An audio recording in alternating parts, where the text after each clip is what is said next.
बिहार की जमीन सद्भाव की जमीन है, लेकिन कुछ लोगों को लगता है कि तनाव की राजनीति करके सद्भाव को बिगाड़कर वे सियासत कर सकते हैं। वैसी राजनीति को बिहार के लोगों ने पहले भी नकारा है और वो आने वाले दिनों में भी ऐसा ही करेंगे। ये बातें बिहार के मुख्यमंत्री नीतीश कुमार ने 2013 में कही थी। अक्टूबर नवंबर का महीना था। अब 2022 आ गया है, लगभग 9 साल बीते। अभी भी बिहार के मुख्यमंत्री नीतीश कुमार ही हैं, लेकिन बिहार में शांति है, लोगों के बीच सद्भाव बना हुआ है। यहाँ हिंदू मुस्लिम के बीच टेंशन नहीं है, लोग मेल मिलत से जी रहे हैं। हज यात्रियों को मुख्यमंत्री नीतीश कुमार समेत तमाम हिंदू भाई मुबारकबाद दे रहे हैं। लोग नीतीश मॉडल की वाहवाही कर रहे हैं। मुख्यमंत्री के समर्थक ही नहीं, आम लोग भी कह रहे हैं कि बिहार के नीतीश मॉडल से बाकी राज्यों को सीख लेनी चाहिए। खासकर यूपी, झारखंड और पश्चिम बंगाल की सरकारों को तो बिल्कुल ही सीखने की जरूरत है। आपको बता दें कि बिहार में जब लालू राबड़ी का शासन था, तब भी राज्य में सद्भाव का ही माहौल था। दरअसल बीजेपी के एक राष्ट्रीय प्रवक्ता के विवादित बयान के बाद यूपी, झारखंड, पश्चिम बंगाल समेत कई राज्यों में हंगामा हो रहा है। 3 दिन पहले तो यूपी के कानपुर, प्रयागराज, बरेली के अलावा झारखंड और पश्चिम बंगाल में भी जमकर प्रदर्शन हुआ। कई इलाकों में तो हिंसक प्रदर्शन के भी मामले सामने आए। यहाँ तक कि झारखंड में तो अनहोनी होते होते बच गई थी। बिहार के पथ निर्माण मंत्री नितिन नवीन झारखंड के रांची में फंस गए थे। उनकी गाड़ी पर भीड़ ने हमला कर दिया था, किसी तरह उनकी जान बची। अभी भी तनाव बना हुआ है। जवानों का फ्लैग मार्च करवाया जा रहा है। प्रयागराज में तो बुलडोजर से आरोपियों के घरों को ढहा दिया गया। कहने का मतलब है कि बिहार के पड़ोसी राज्य यूपी, झारखंड तथा पश्चिम बंगाल में तनाव बना हुआ है। एफआईआर पर एफआईआर हो रही है। यूपी में योगी मॉडल को हवा दी जा रही है। हद तो तब हो जाती है जब बिहार में बीजेपी के कुछ लोग जरा सा क्राइम बढ़ने पर योगी मॉडल का शोर मचाने लगते हैं। यहाँ तक कि आज मुजफ्फरपुर आए दिल्ली के बीजेपी सांसद मनोज तिवारी ने भी बिहार में अपराधियों के खिलाफ योगी मॉडल की मांग कर दी। मनोज तिवारी ने कहा कि बिहार में अपराधियों के घर पर बुलडोजर चलना चाहिए, लेकिन उन्हें नहीं पता है कि बिहार में नीतीश कुमार है और यहाँ नीतीश मॉडल चलता है। इस मामले में कई बार जेडीयू नेताओं ने कहा कि बिहार में नीतीश मॉडल ही लागू रहेगा। यदि देखा जाए तो पड़ोसी राज्यों में तनाव के बीच बिहार में शांति का माहौल है। यहाँ लोग शांति से जी रहे हैं। इसे लेकर मुख्यमंत्री खुद अलर्ट मोड में है। अन्य राज्यों की तरह जिस दिन पटना समेत बिहार के अन्य जिलों में जुलूस निकल रहा था, उसी दिन नीतीश कुमार दूसरे विभागों की समीक्षा कर रहे थे। लेकिन अलर्ट मोड में रहने के कारण ही उन्होंने तुरंत वरीय अधिकारियों को निर्देश दिया और किसी तरह का माहौल नहीं बिगड़ा। मुख्यमंत्री नीतीश कुमार से पिछले ही सप्ताह 8 जून को जब मीडिया ने धर्मांतरण विरोधी कानून को लेकर सवाल किया, तो उन्होंने कहा कि बिहार में सरकार हमेशा सतर्क रही है। यहाँ के सभी लोग, चाहे वे किसी भी धार्मिक समूह के हों, शांति से रहते हैं। हमने अपना काम कुशलता से किया है, इसलिए यहाँ इस तरह के कदम की जरूरत नहीं है। उन्होंने जोर देकर यह भी कहा था कि बिहार में धर्मांतरण विरोधी कानून की कोई जरूरत नहीं है। यहाँ सरकार सतर्क है और विभिन्न धार्मिक समुदाय के सदस्य शांति से रहते हैं। सरकार की सतर्कता ने सुनिश्चित किया है कि राज्य में कोई भी सांप्रदायिक तनाव न हो।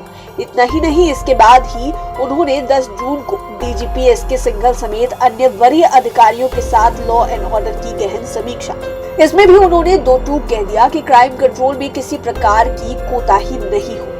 सभी थानों में हमेशा लैंडलाइन फोन फंक्शनल रहे और कॉल को रिसीव किया जाए। इन्वेस्टिगेशन में पुलिस अधिकारी तेजी लाएं और रिजल्ट दे।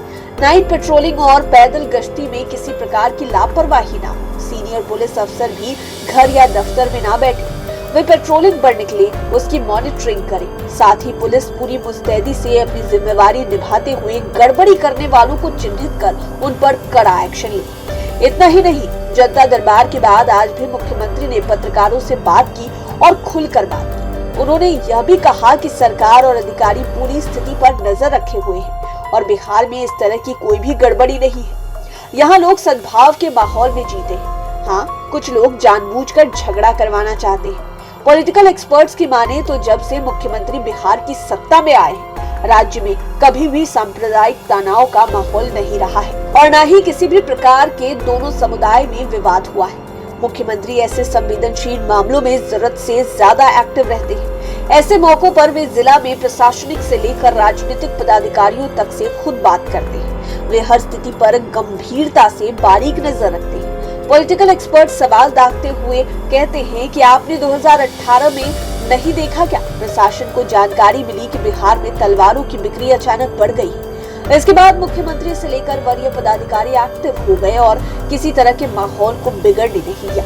पॉलिटिकल एक्सपर्ट्स की माने तो बिहार में नीतीश मॉडल एक दिन की मेहनत का फल नहीं है। नीतीश कुमार को अपनी अलग राह बनाने में कड़ी मेहनत करनी पड़ी। यह वर्षों की मेहनत का फल है। वे जब एनडीए के साथ थे और अभी भी है, तभी भी किसी तरह अपने सिद्धांतों से समझौता नहीं करते और जब वे महागठबंधन के साथ थे तब भी उन्होंने किसी के साथ समझौता नहीं किया था।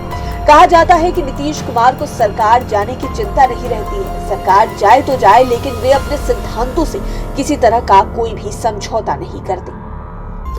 यही वजह है कि रोहिंग्या, बांग्लादेशी, लाउडस्पीकर विवाद, धर्मांतरण विरोधी कानून, राम मंदिर मामला, कश्मीर मुद्दा, अनुच्छेद 370, ट्रिपल तलाक, एनआरसी, जनसंख्या नियंत्रण कानून को लेकर जब भी बीजेपी नेताओं ने बिहार में अपनी सरकार को घेरा तो नीतीश कुमार भी उन्हें सुनाने में, जवाब देने में देर नहीं किए। नीतीश कुमार के तेवर देखकर बीजेपी के तमाम बड़बोले नेता शांत पड़ जाते हैं।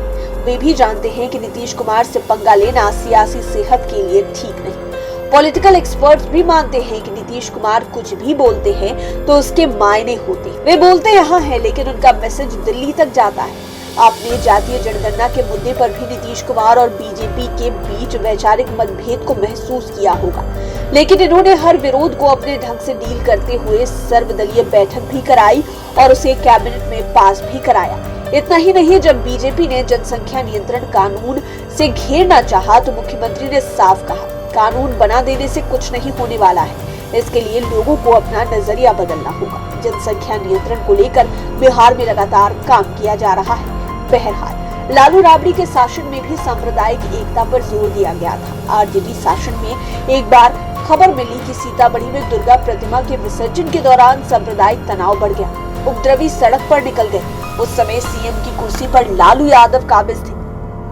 जानकारी मिलते ही वे तुरंत हेलीकॉप्टर से सीतामढ़ी पहुंचे और मामले को शांत कराया। सांप्रदायिक माहौल बनाने को लेकर ही तब समस्तीपुर में लाल कृष्ण आडवाणी को गिरफ्तार किया गया था। हालांकि इस वजह से दिल्ली में वीपी सिंह की सरकार चली गई थी, जबकि लालू की सत्ता जाते जाते बची थी। जहां तक नीतीश कुमार का सवाल है तो ये भी उर्स से लेकर चादर पोशी तक में शामिल होते हैं। कल भी मुख्यमंत्री नीतीश कुमार पटना के हज भवन में आयोजित दुआइयां मजलिस में शामिल हुई और उन्होंने हज यात्रियों के लिए दुआएं की। उन्होंने कहा कि हज पर जाने की इच्छा सबकी होती है, किंतु जाते वही है जिनको वहां से बुलावा आता है। हज यात्रा के दौरान आपकी सुविधा को लेकर हम लोगों ने प्रबंध किया है। मुझे बहुत खुशी हो रही है कि आप सबको वहां जाने का मौका मिला। वहां जाकर दुआ मांगने से आपके अपने एवं आपके परिवार के साथ ही बिहार और देश का भी उत्थान होगा। आपस में प्रेम और भाईचारे का भाव रहेगा। आपसी सौहार्द में बढ़ोतरी होने से समाज, राज्य एवं देश आगे बढ़े। बहरहाल हम यही कहेंगे कि जिस तरह पड़ोसी राज्यों में तनाव बना हुआ है, उन राज्यों को बिहार से सबक लेना चाहिए। यहाँ के नीतीश मॉडल को अपने राज्यों में अमल कराना चाहिए। महावीर और बुद्ध की धरती बिहार सदियों से शांति का संदेश ही देती आ रही है और आज भी यही संदेश है। लाइव सिटीज के लिए राजेश ठाकुर की स्पेशल रिपोर्ट। अगर अभी तक आपने हमारे चैनल को सब्सक्राइब नहीं किया है तो जरूर कर लें। ये वीडियो फेसबुक पर देख रहे हैं तो पेज को लाइक करें। आप हमें ट्विटर पर भी फॉलो कर सकते हैं। धन्यवाद।